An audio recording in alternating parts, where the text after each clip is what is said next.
आज हम करने जा रहे हैं chapter 2 of geography class 6। Chapter का नाम है ग्लोब, लैटिट्यूड्स एंड लॉन्गिट्यूड्स। तो ग्लोब जो है वो इस बॉडी का नाम है जो ये साइड में रखी हुई है, ठीक है।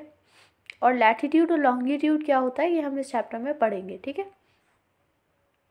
यहाँ साइड में एक छोटी सी फिगर दे रखी है, इसमें दिखाया जा रहा है लैटिट्यूड क्या होता है एंड लॉन्गिट्यूड क्या होता है।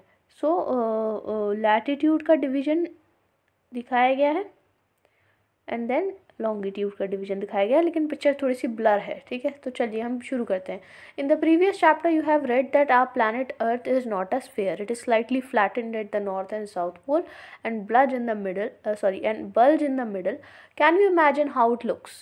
You may look at the globe carefully in your classroom to get an idea. Globe is a true model miniature form of the earth, ठीक है। सो प्रीवियस चैप्टर में आपने पढ़ा कि किस तरीके से हमारा जो प्लैनेट है वो एक स्फेयर नहीं है। स्फेयर कैसा होता है, जैसे फुटबॉल की बॉल है, क्रिकेट की बॉल है, वो होता है एक स्फेयर यानी पूरा गोल। लेकिन हमारी अर्थ स्फेयर नहीं है, बल्कि नॉर्थ पोल और साउथ पोल यानी ऊपर और नीचे से थोड़ी सी कैसी है, चपटी है, फ्लैटेंड है, और बल्ज है मिडिल में, यानी मिडिल में से थोड़ी सी ज़्यादा बाहर निकल रही है। सो क्या आप इमेजिन कर पा रहे हैं कि अर्थ कैसी दिखती होगी? तो आप ग्लोब की तरफ देख सकते हैं जो कि आपके क्लासरूम में दे रखा होगा। इसे देख के आपको ज़्यादा अच्छे से समझ में आएगा कि आपका ग्लोब अर्थ जो है वो दिखने में कैसी है। ग्लोब एक ट्रू मॉडल होता है, मिनिएचर फॉर्म होता है अर्थ का। ग्लोब में भी globes may be of varying size and type. Big ones which cannot be carried easily, small pocket globes, and globe-like balloons which can be inflated and are handy and carried with ease. The globe is not fixed. It can be rotated the same way as a top spin or a potter's wheel is rotated. On the globe, countries, continents and oceans are shown in their correct size.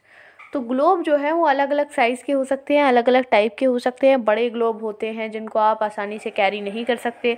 Pocket globes होते हैं, pocket में आप रख सकते हैं उनको। Globe like balloons भी होते हैं, यानी ग्लोब जैसे दिखने वाले बलून जिनमें हवा भर के आप मतलब हाथ में उनको लेकर के घूम सकते हैं और बड़ी आसानी से आप कैरी भी कर सकते हैं। ग्लोब फिक्स नहीं होते, लेकिन इसको रोटेट किया जा सकता है, ठीक है।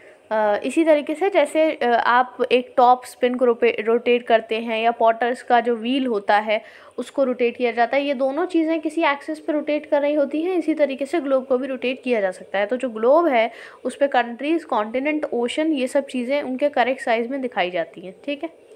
अब यहाँ पे एक एक्टिविटी है, let's do take a big round potato or a ball, pierce a knitting needle through it.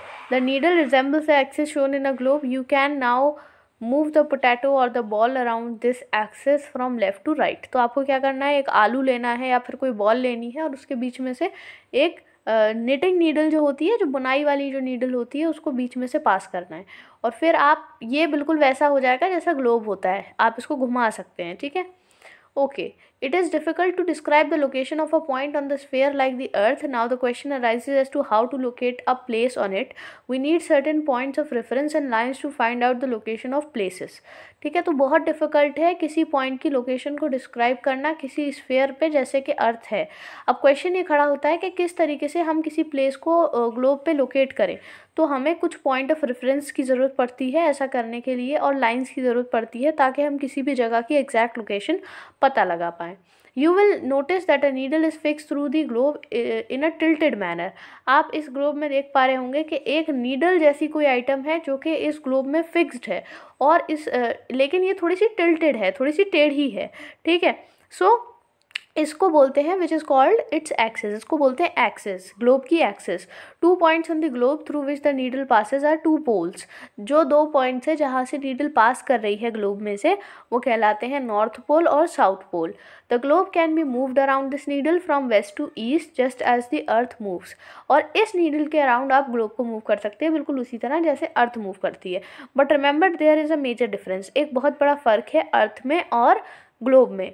The real earth has no such needle, जो असली अर्थ है उसमें कोई नीडल नहीं है, लेकिन एक इमेजिनरी एक्सिस है। क्योंकि वो घूमती है वैसे ही है, तो हमने ये मान लिया है that there is an imaginary axis, it moves around the axis which is an imaginary line. ये जो एक्सिस के अराउंड अर्थ मूव करती है वो एक इमेजिनरी लाइन है, यानी हमारे सोच के जरिए हमने वो लाइन बनाई है, एक्चुअल में वहाँ कोई लाइन नहीं है। Another imaginary line running on the globe divides it into two equal parts. This line is known as the equator. Northern half of the equator is known as the northern hemisphere and the southern half is known as the southern hemisphere. They are both equal halves. Therefore, the equator is an imaginary circular line and it is a very important reference point to locate places on the earth. All parallel circles from the equator up to the poles are called parallels of latitudes. Latitudes are measured in degrees. ठीक है, तो दूसरी imaginary line जो कि globe पे चल रही है वो उसको दो हिस्सों में डिवाइड करती है, दो बराबर के हिस्सों में। इस लाइन को कहते हैं इक्वेटर। जो नॉर्दर्न हाफ होता है अर्थ का उसको हम कहते हैं नॉर्दर्न हेमिस्फीयर, और जो सदर्न हाफ होता है उसको हम कहते हैं सदर्न हेमिस्फीयर। दोनों हेमिस्फीयर्स जो हैं वो इक्वल हाफ होते हैं, यानी कि जो इक्वेटर है वो एक इमेजिनरी सर्कुलर लाइन है और बहुत इंपॉर्टेंट रेफरेंस पॉइंट है अर्थ पे जगहों को लोकेट करने के लिए। सभी पैरेलल सर्कल्स जो कि इक्वेटर से पोल तक हम बनाते हैं उनको पैरेलल्स ऑफ लैटिट्यूड कहा जाता है, और लैटिट्यूड्स को डिग्री में मेजर किया जाता है। जैसे ये इक्वेटर की लाइन है, इससे जितने भी पैरेलल सर्कल्स आप पोल तक बनाएंगे वो कहलाएंगे parallels of latitudes. Now the equator represents the 0 degree latitude. Since the distance from the equator to either of the pole is 1/4 of a circle round the earth, it will measure 1/4 of 360 degrees, 90 degrees. Thus 90 degree north latitude marks the north pole and 90 degree south latitude marks the south pole. तो जो equator है वो 0 degree latitude को represent करता है, और जो distance है इक्वेटर से लेके किसी भी पोल तक वो 1/4 होता है किसी भी सर्कल के। यानी अगर जैसे आप जाते हैं मतलब किसी भी सर्कल का जो सर्कमफेरेंस होता है उसके 1/4 के बराबर होता है distance from equator to the pole, और 1/4 of 360 degree is 90 degrees. So it means that if we define it in terms of degrees, then it is 90 degrees. Thus 90 degree north latitude marks the north pole and 90 degree south latitude marks the south pole. यानी अगर हम 90 degree north pole की तरफ जाते हैं, 90 degrees हम जाते हैं नॉर्थ पोल की तरफ, नॉर्थ लैटिट्यूड की तरफ, तो वो हो जाता है नॉर्थ पोल, और साउथ लैटिट्यूड की तरफ जाते हैं तो वो हो जाता है साउथ पोल। ठीक है, इसी तरीके से as such all parallels north of the equator are called north latitude. Similarly all parallel south of the equator are called south latitudes. यानी कि नॉर्थ की डायरेक्शन में जितने भी हम पैरेलल्स ऑफ लैटिट्यूड ड्रॉ करेंगे वो कहलाएंगे नॉर्थ लैटिट्यूड, और साउथ की डायरेक्शन में हम जितने भी पैरेलल्स ऑफ लैटिट्यूड ड्रॉ करेंगे वो कहलाएंगे south latitudes. Do you know, क्या आप जानते हैं, by measuring the angle of the south of the pole star from your place you can know the latitude of your place. यानी कि आप ये जानते हैं कि जब आप पोल स्टार का angle of the pole star measure करते हैं अपनी जहाँ भी आप रहते हैं वहाँ से, तो आप ये जान सकते हैं कि आपकी जगह का लैटिट्यूड क्या है। ठीक है, now the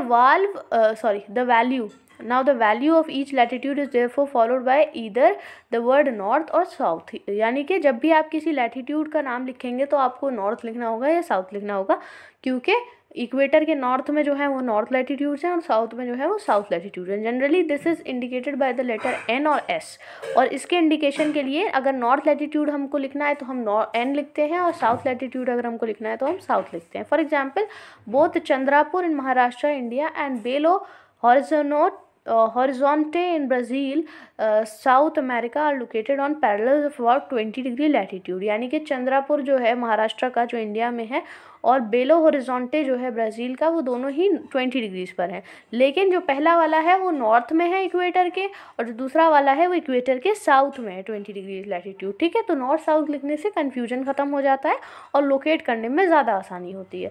वी देयरफॉर से The Chandrapur is situated at 20 degrees north latitude and Belo Horizonte is situated at 20 degrees south latitude.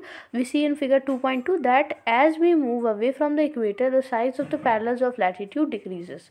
तो हम ये देखते हैं कि जो चंद्रपुर है वो 20 डिग्रीज नॉर्थ लैटिट्यूड में है और जो बेलो हॉरिजोनेट है वो 20 डिग्रीज साउथ लैटिट्यूड में है। तो फिगर 2.2 में हमें बताया गया है कैसे हम इक्वेटर से मूव करते हैं तो पैरेलल ऑफ लैटिट्यूड का साइज कैसे कम होता चला जाता है। तो ये है फिगर 2.2। अब हम इम्पॉर्टेंट पैरेलल्स ऑफ लैटिट्यूड की बात करें, यानी कि कौन कौन सी पैरेलल्स ऑफ लैटिट्यूड ऐसी हैं जो कि इम्पॉर्टेंट है। सो यहाँ पे एक फिगर दे रखी है और साथ में ये पैराग्राफ है। Besides the equator 0 degree, the north pole 90 degree north and south pole 90 degree south, there are 4 important parallels of latitude.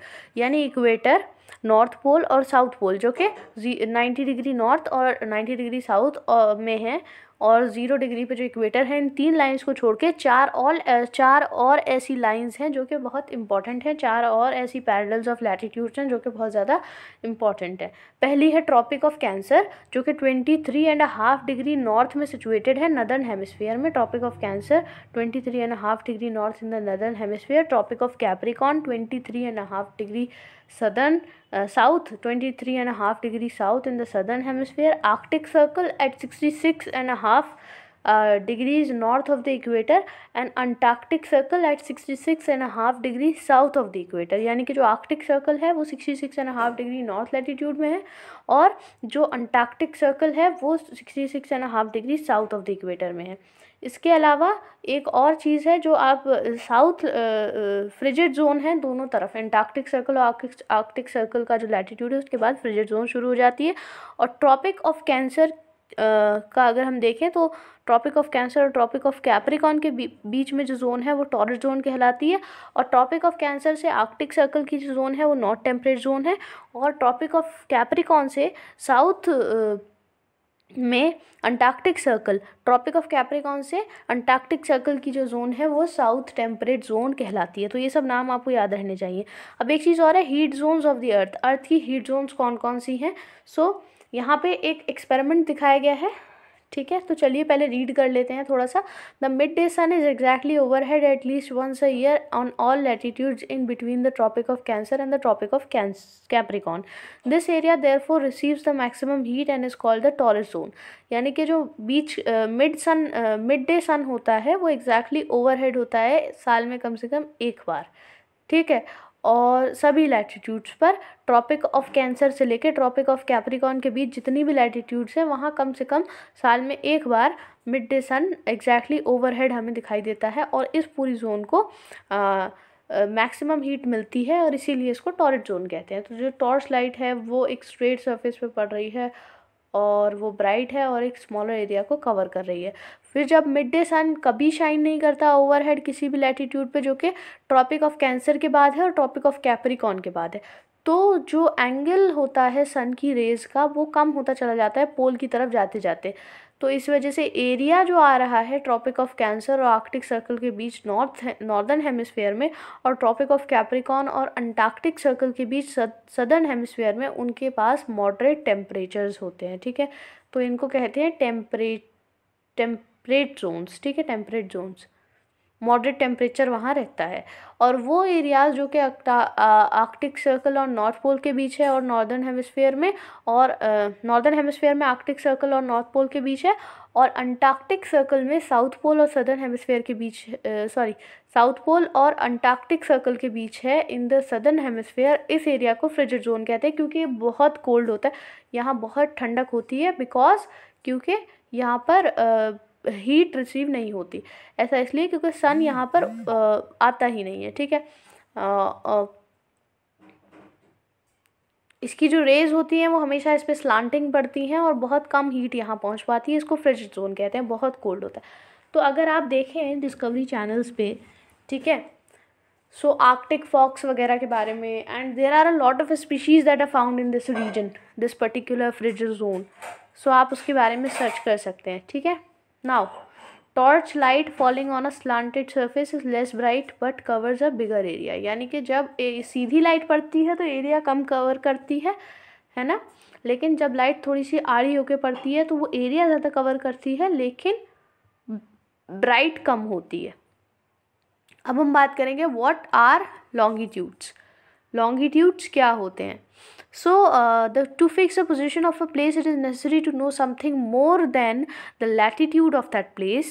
You can see, for example, that Tonga Islands in the Pacific Ocean and the Mauritius Islands in the Indian Ocean are situated on the same latitude 20 degrees south. Now, in order to locate them precisely, we must find out how far east or west these places are from a given line of reference running from the North Pole to the South Pole. These lines of references are called the meridians of longitude, and the distance between them are measured in degrees of longitude. Each degree is further divided into minutes and minutes into seconds. They are semicircles, and distance between them decreases steadily polewards until it becomes zero at the pole where all the meridians meet. तो अब देखिए, आपने ये तो पता कर लिया कि अच्छा कोई पर्टिकुलर कितने लैटिट्यूड पर है, पर उस पर्टिकुलर लैटिट्यूड में वो पूरा सर्कल कवर कर रही है। जैसे एक एग्जांपल है कि टोंगा आइलैंड है पैसिफिक ओशन में और मॉरिशस आइलैंड है इंडियन ओशन में, दोनों ही 20 डिग्री साउथ में है, 20 डिग्री साउथ लैटिट्यूड पे हैं। बट अब आप ये कैसे पता लगाएंगे कि वो है कहाँ एग्जैक्टली, क्योंकि एक पैसिफिक ओशन में दूसरा इंडियन ओशन में, तो ऑब्वियसली दो अलग अलग जगहें हैं, लेकिन कौन सी जगहें? तो इसके लिए हम ड्रॉ करते हैं लाइन्स ऑफ रेफरेंसेस, जिससे हमें पता चल सके दैट हाउ फार ईस्ट और how far west are these places from a given line of reference, and these line of reference are known as meridians of longitude. और ये नॉर्थ पोल से south pole तक जाती हैं meridians of longitude. और अगर हम इनमें देखें तो इनके बीच का जो डिस्टेंस है हम उसे डिग्री ऑफ लॉन्जिट्यूड में मेजर करते हैं। हर डिग्री को फर्दर डिवाइड किया जाता है मिनट्स में और मिनट्स को सेकंड्स में, ठीक है। और ये सेमी सर्कल्स होते हैं और इनके बीच का डिस्टेंस डिक्रीज़ करता है जैसे जैसे पोल के पास हम जाते जाते हैं, और फिर पोल पे जाके ये ज़ीरो हो जाता है जहाँ पे मेरिडियंस मिल जाती हैं एक दूसरे के साथ। अब आपको एक एक्टिविटी करनी है, let's do draw a circle, let the prime meridian divide it into 2 equal halves. Color and label the eastern hemisphere and the western hemisphere. Similarly, draw another circle and let the equator divide it into 2 halves. Now color the northern hemisphere and southern hemisphere. तो क्या करना है आपको, एक circle draw करना है, वहाँ prime meridian उसको 2 इक्वल हाफ्स में डिवाइड करेगी, उसको कलर करना है, लेबल करना है ईस्टर्न हाफ और वेस्टर्न हाफ। इसी तरीके से आपको एक और सर्कल ड्रॉ करना है, उसमें इक्वेटर उसको 2 इक्वल हिस्सों में डिवाइड करेगा। अब आपको नॉर्दर्न और सदर्न हाफ को कलर करना है, ठीक है। Now unlike parallels of latitude all meridians are of equal length. Parallel of latitude की तरह यह नहीं होता है, बल्कि सभी मेरिडियंस जो होती हैं वो उनकी इक्वल लेंथ होती है, लेकिन पैरेलल्स ऑफ लैटिट्यूड्स की इक्वल लेंथ नहीं होती है, लेकिन मेरिडियंस ऑफ लॉन्जिट्यूड की सभी की इक्वल लेंथ होती है। Thus it was difficult to number the meridians, hence all countries decided that the count should begin from the meridian which pass through Greenwich where the British royal observatory is located. The meridian is called the prime meridian, ठीक है। तो अब क्योंकि ये equal length की होती हैं और ये मेरिडियंस जो हैं वो उनका नंबर काउंट कर पाना बहुत डिफ़िकल्ट है। क्यों? क्योंकि तो फिर सभी कंट्रीज़ ने ये डिसाइड किया कि जो काउंट है वो मेरिडियन का जो काउंट है वो शुरू होना चाहिए ग्रीनविच से। ग्रीनविच में ब्रिटिश रॉयल ऑब्जर्वेटरी है, तो वहीं से उन्होंने काउंट शुरू किया और इस मेरिडियन को प्राइम मेरिडियन का नाम दिया गया। इसकी वैल्यू 0 डिग्री लॉन्जिट्यूड मानी गई और इससे 180 डिग्रीज़ ईस्टवर्ड काउंट किया जाता है और 180 डिग्रीज़ वेस्टवर्ड काउंट किया जाता है। तो जो प्राइम मेरिडियन है 180 डिग्रीज़ मेरिडियन की, वो अर्थ को 2 इक्वल हिस्सों में डिवाइड करती है, जो ईस्टर्न हेमिस्फेयर है और जो वेस्टर्न हेमिस्फेयर है। यानी कि जो लॉन्जिट्यूड है किसी भी जगह की, उस पर हम उसको जब भी हम लिखेंगे उसके बाद या तो हम ई लेटर लिखेंगे या फिर डब्ल्यू लेटर लिखेंगे। ई मतलब ईस्ट, लेटर ई मतलब ईस्ट एंड लेटर डब्ल्यू मतलब west. It is however interesting to note, ये हमें याद रखना चाहिए, काफ़ी इंटरेस्टिंग फैक्ट है कि 180 डिग्री ईस्ट और 180 degree west meridians same line पर हैं, ठीक है। चलिए आगे बढ़ते हैं। Now look at the grid of the parallels of latitudes and meridians of longitude on the globe. You can locate any point on the globe very easily if you know it's latitude and longitude. आपको अगर किसी भी point का latitude और longitude पता है तो आप बड़ी आसानी से उस पॉइंट को लोकेट कर सकते हो on the globe. For example, Dhubri in Assam is situated at 26 degree north latitude and 90 degree east longitude. ठीक है, तो असम में एक जगह है धुबरी, उसको आप बड़ी आसानी से लोकेट कर सकते हो क्योंकि वो 26 डिग्री नॉर्थ लैटिट्यूड और 90 डिग्री ईस्ट लैटिट्यूड में है। ठीक है, find out the point where these two lines cut each other, that point will be the location of Dhubri. यानी जहाँ पे ये दोनों लाइनें एक दूसरे को कट कर रही होंगी वही लोकेशन होगी किसकी, डुबरी की। ठीक है, अच्छा, इस चीज़ को क्लियरली समझने के लिए हमने इक्विडिस्टेंट वर्टिकल लाइंस बनाई हैं। ठीक है, और हॉरिजॉन्टल लाइंस बनाई किसी पेपर पे। अब हमने इन वर्टिकल लाइंस और हॉरिजॉन्टल लाइंस को कुछ ना कुछ नाम दे दिया। जैसे जो वर्टिकल लाइंस है हमने उन्हें बोल दिया 1 2 3 4 और हॉरिजॉन्टल लाइंस को हमने बोल दिया ABCD। अब हमने कहा कि किसी पर्टिकुलर पॉइंट की जो लोकेशन है वो ठीक है, जहाँ पे ये इंटरसेक्ट करेंगी उन पॉइंट्स को हमने small a small b small c कह दिया। ठीक है, तो वर्टिकल लाइन ईस्ट लॉन्जिट्यूड्स को रिप्रेजेंट करती हैं और हॉरिजॉन्टल लाइंस नॉर्थ लैटिट्यूड्स को रिप्रेजेंट करती हैं। अब जैसा कि हम जानते हैं कि जो सर्कल A है वो b डिग्रीज नॉर्थ और 1 डिग्रीज ईस्ट पे east longitude b degree north latitude और 1 डिग्री ईस्ट लॉन्जिट्यूड पे लोकेटेड है। दूसरे सर्कल्स की भी लोकेशन आपको पता लगानी है। तो यहाँ पे हमें दे रखा है एक मैप, और मैप है किस चीज़ का, यहाँ पे इन्होंने एक डिवीज़न क्रिएट करने की कोशिश की है। जैसे +5 डिग्रीज़ ये ग्रीनविच है, यानी कि ये प्राइम मेरिडियन है, +1 +2 +3 बिफोर एंड अहेड, यानी ग्रीनविच से बिफोर इधर का है, अहेड उधर का है, और इस तरीके से। ठीक है, तो ये है international date line and Pacific ocean and ahead before international date line. फिर इधर वाले एंड पे क्या है, इधर वाले एंड पे ऐसा कुछ भी नहीं है। चलो आगे बढ़ते हैं। Longitude and time. लॉन्गिट्यूड हमें टाइम डिटरमाइन करने में कैसे हेल्प करती हैं, तो बेस्ट मींस जो है टाइम को मेजर करने का वो है मूवमेंट ऑफ द अर्थ के थ्रू मेजर करने का। जो मून है और जो प्लैनेट्स हैं उनके मूवमेंट के थ्रू मेजर करने का, यानी अर्थ, मून और प्लैनेट्स के मूवमेंट के थ्रू आप टाइम को सबसे अच्छे तरीके से मेजर कर सकते हैं। जो सन है वो रेगुलरली स्काई में आता है, रोज़ आता है आसमान में, और हर दिन वो सेट हो जाता है, और नेचुरली ये प्रोसेस होता रहता है, और यही बेस्ट टाइम कीपर है। नेचुरली यही बेस्ट टाइम कीपर है पूरी दुनिया के लिए। लोकल टाइम को आप जो शेडो सन क्रिएट करता है उससे आप अपना लोकल टाइम बना सकते हैं, जो कि शॉर्टेस्ट होगा नून पे, यानी सबसे कम होगा लोकल टाइम नून पे, और लॉन्गेस्ट होगा सनराइज़ और सनसेट के दौरान। ठीक है, मतलब जो इमेज बनेगी आपकी, शेडो बनेगी, वो शॉर्टेस्ट बनेगी नून के टाइम पे यानी 12 बजे, और सबसे लंबी बनेगी सनराइज़ और सनसेट के दौरान। तो जब प्राइम मेरिडियन ग्रीनविच की, जहाँ पे सन हाईएस्ट पॉइंट पे होता है स्काई में, तो सभी जो प्लेसेस हैं इस मेरिडियन के अलोंग उनका मिड डे या नून होता है। यानी जब सन जो है वो हाईएस्ट पॉइंट पे होता है स्काई में, प्राइम मेरिडियन ऑफ ग्रीनविच के लिए वो टाइम होता है मिड डे का या नून का, यानी 12 बजे का टाइम होता है। As the earth rotates from west to east, those places east of Greenwich will be ahead of Greenwich time and those to the west will be behind it. The rate of difference can be calculated as follows.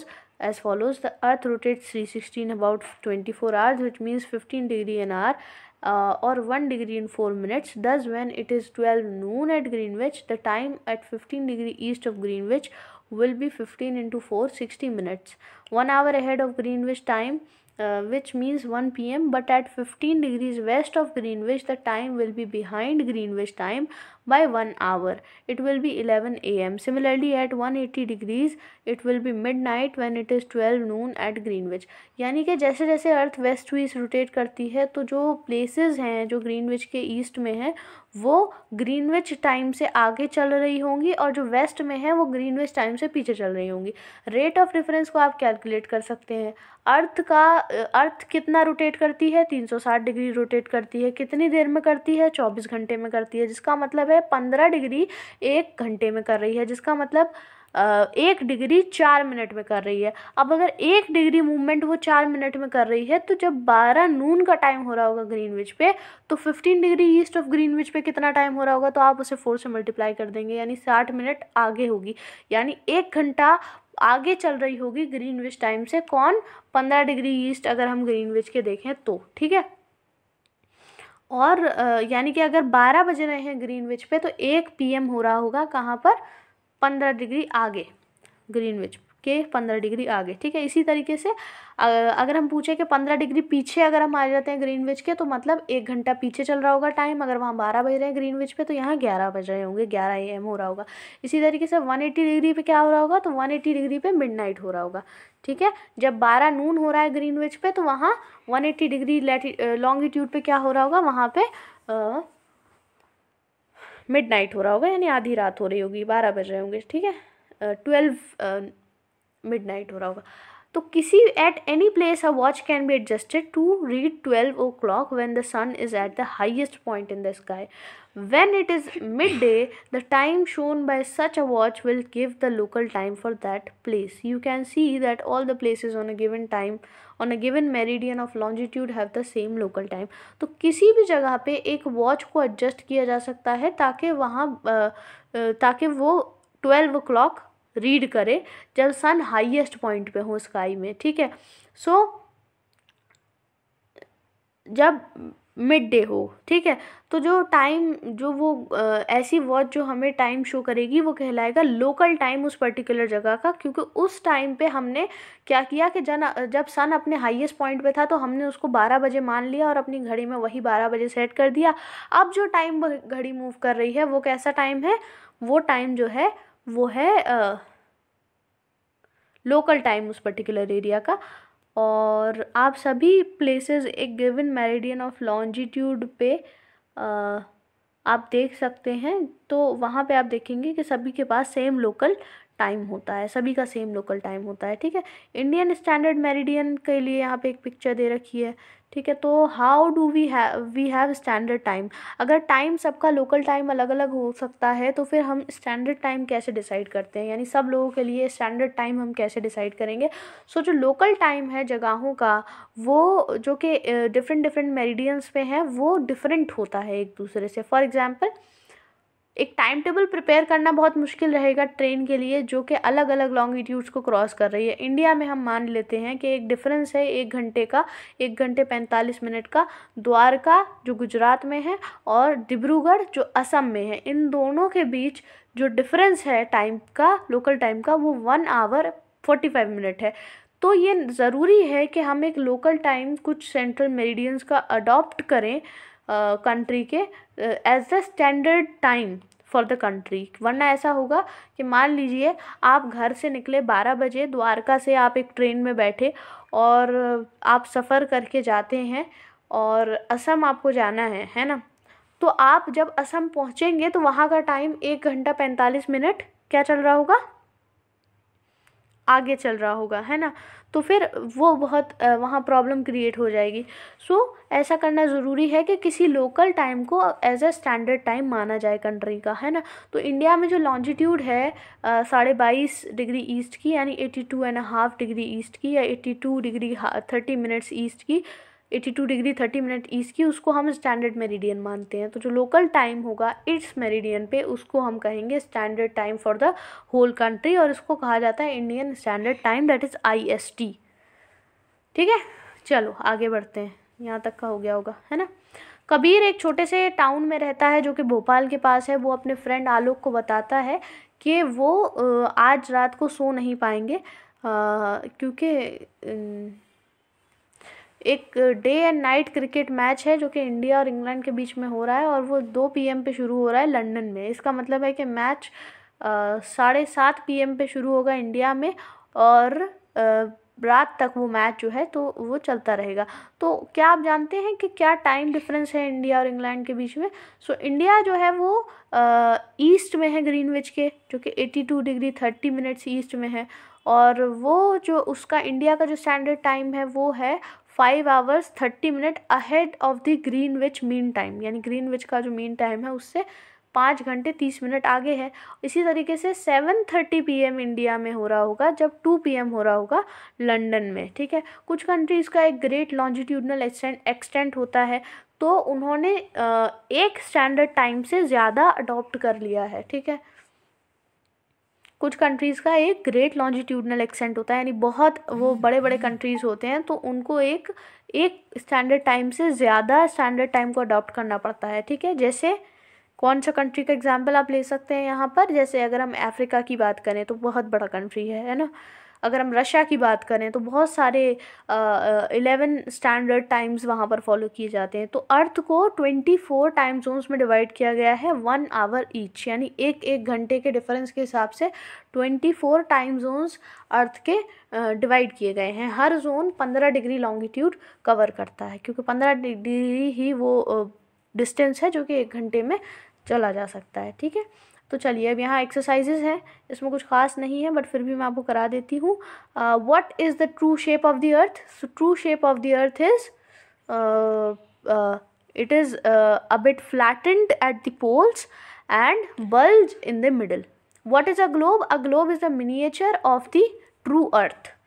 What is the latitudinal value of the Tropic of Cancer? Latitudinal value of Tropic of Cancer is 23.5 degree north. What are the 3 heat zones of the earth? The 3 heat zones of the earth is torrid zone, temperate zone and frigid zone. Okay, what are the parallels of latitude and meridians of longitude? Parallels of latitude are lines that are parallel to the equator, and meridians of longitude are the vertical lines that are running from north to south pole, and they both of them help us to determine the any place on the globe. Now, why does the torrid zone globe or earth? Why does the torrid zone receive maximum amount of heat? Torrid zone में maximum amount of heat क्यों receive होती है?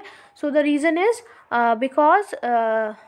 Because the sun rays directly fall on this region, that is from 20.5 north to 20.5 south. Tropic of Cancer and tropic of Capricorn के बीच का जो region है that is torrid zone. Now why is it 5:30 PM in India and 12 noon in London? That is because of the difference in the mean time of both the countries, and that is because of the difference of longitudes in the locations of both the countries. ठीक है, tick the correct answer. The value of the prime meridian, ये हो गया ना question answer. चलिए आगे बढ़ते हैं. The value of the prime meridian is, last question में आप लोग चाहें तो थोड़ा सा इसको एलैबोरेट करके लिख दीजिएगा. ठीक है, प्राइम मेरिडियन की वैल्यू कितनी होती है तो आप जानते हैं it is 0 degree. Frigid zone कहाँ है? फ्रिजिड जोन जो है it is near the poles. And total number of longitudes कितनी होती है? तो total number of longitudes is 180. And the Antarctic Circle is located in, Antarctic Circle कहाँ है? तो Southern Hemisphere में है. Grid is a network of parallels of latitude and meridians of longitude, Tropic of Cancer, North Pole, South Pole. तो पहला वाला होगा parallels of latitude and meridians of longitude. Now fill in the blanks. Tropic of Capricorn is located at 23.5 degrees south of equator, and 23.5 degree south भी लिख देंगे, that is sufficient. और south में southern meridian of India is standard meridian of India is 82.5 degree east. Then zero meridian is also known as prime meridian, and distance between the longitudes decrease towards the poles, and Arctic Circle is located in the northern hemisphere. So this is all for this particular chapter.